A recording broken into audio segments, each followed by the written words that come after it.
Okay, let's dive into the powerful world of the carica papaya leaf today. Yeah. And we're not actually talking about the fruit, the sweet part you have for breakfast. This is about the leaves of the plant, which comes from Mexico and South America originally. It's been used for, well, centuries in traditional medicine. That's right. A really long history there. So our mission really is to unpack maybe 7 emerging benefits that science is looking into. We want to help you figure out what's backed by solid research versus what's more, traditional use needing more proof. Yeah, and that distinction is super important. We have to be careful to separate tradition from hard data, which brings us to a really crucial point right at the start. Please always talk to your doctor or a qualified healthcare provider before trying any papaya leaf preparations, especially if you're pregnant, breastfeeding, or you have any existing health conditions.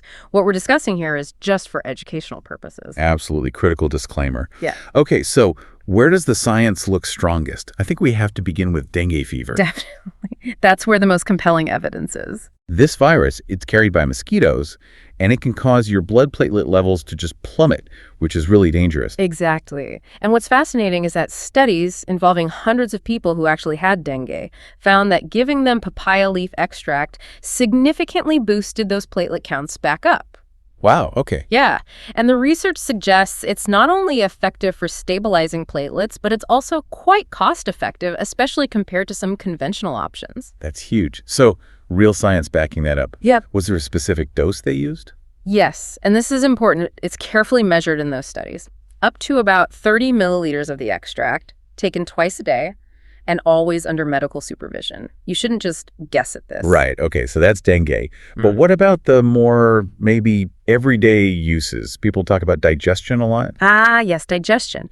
That comes down to a unique enzyme in the leaf called papain. But pain, okay. It's a protease, which is just a fancy way of saying it breaks down big protein molecules into smaller bits. Easier to digest. That's why it's used as a meat tenderizer. Right, I've heard that. Spot on. It physically breaks down the tough fibers. Plus, the leaf also has fiber, which helps keep things moving in your gut. And I think there was a study, though, maybe with papain powder from the fruit, not the leaf specifically. It helped with IBS symptoms like constipation, heartburn. Correct. There is evidence for supplemental papain powder, but, and this is a key point, when we talk about using the actual papaya leaf for general digestive upset, the evidence is mostly anecdotal right now. It's based on traditional use, not really clinical trials yet. So interesting. Why do you think it stayed such a popular remedy if the hard proof for the leaf itself is still developing? Is it just that papain link? That's kind of the million-dollar question with plant medicine, isn't it? It could be the combination of compounds,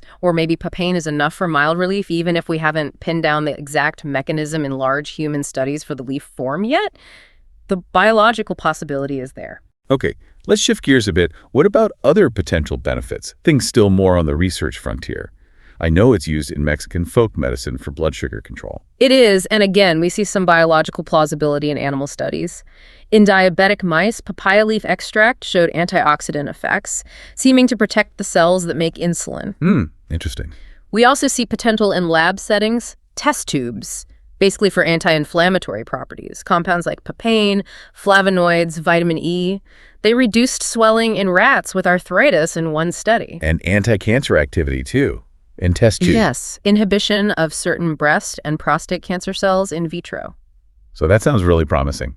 It does sound promising, but, and this is a big but for you listening, these effects, the blood sugar, the anti-cancer, the anti-inflammatory, they're currently limited to animals in test tubes. Right. Not humans yet. Not replicated in human trials. We're still very much at the basic research stage here, so manage expectations. Got it. Okay, quickly then, what about skin and hair? People use it topically? Yeah, the papain enzyme again. It acts like an exfoliant, removing dead Skrig cells. Proponents claim this helps with acne or minimizes scars. There was some observation of this in rabbit studies. For hair, people point to antioxidants like vitamin E for growth, and maybe its antifungal properties helping with dandruff caused by the Malassezia fungus. But again, research is pretty limited there. So overall, what's the safety situation like? Generally pretty good. Research suggests papaya leaf is safe for most adults. Animal studies using high doses didn't show major issues, and the human dengue studies reported few side effects. There are crucial exceptions, right? Absolutely. Avoid it completely if you know you're allergic to papaya or papain. And we have to repeat, If you're pregnant or breastfeeding, you must consult your doctor first. Don't take chances. And what if someone decides they want to try a supplement? Any advice there? Good question. Herbal supplements aren't always tightly regulated, so look for high-quality brands that get their products tested by an independent third party for purity and potency. Look for seals like NSF or USP Pharmacopoeia on the label. Right, do homework on the brand. Exactly. Okay, so wrapping this up, what are the main takeaways for our listeners? I'd say two main things. First, we have solid, compelling research for using papaya leaf extract specifically for dengue fever symptoms, particularly boosting platelets. That's quite strong. Okay. Second, there's this wide range of traditional uses: digestion, inflammation, skin, maybe blood sugar driven by plausible compounds like papain.